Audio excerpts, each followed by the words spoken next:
आज आपण येथे योग वर्धापन दिन साजरा करण्यासाठी एकत्र आलो आहोत। योग ही केवळ व्यायाम पद्धत नसून ती शरीर व मन आणि आत्मा यांना एकत्र जोडणारी एक सुंदर जीवनशैली आहे।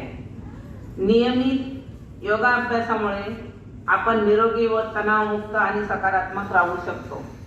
आज मी 1 वर्षापासून नवजीवन जगते, त्याला कारण म्हणजे योगा, आपला आनंदी अंगण योगा।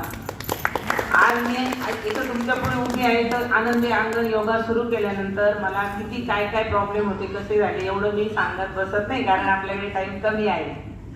आपल्या या योग प्रशिक्षण केंद्रात आम्हाला केवळ आसनेच नाही तर शिस्त व संयम आणि आत्मविश्वासही मिळतो। मी स्वतः एक ज्येष्ठ नागरिक महिला असून कर्करोगाची रुग्ण राहिले आहे।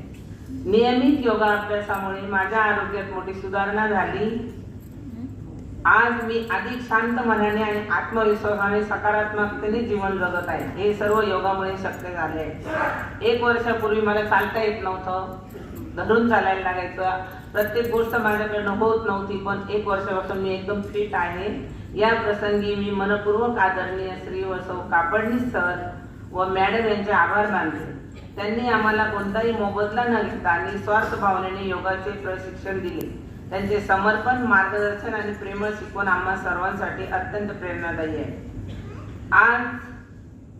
आजच्या या योग दिनी आपण सर्वांनी नियमित योगाभ्यास करण्याचा आणि योगाचे महत्त्व समाजात पसरवण्याचा संकल्प करूया।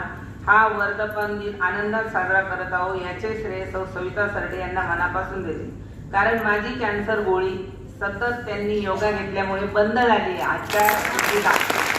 थँक्यू सविता मॅडम, आपल्या सर्वांचे मनापासून आभार। सर्वांना योग वर्धापन दिनाच्या हार्दिक शुभेच्छा।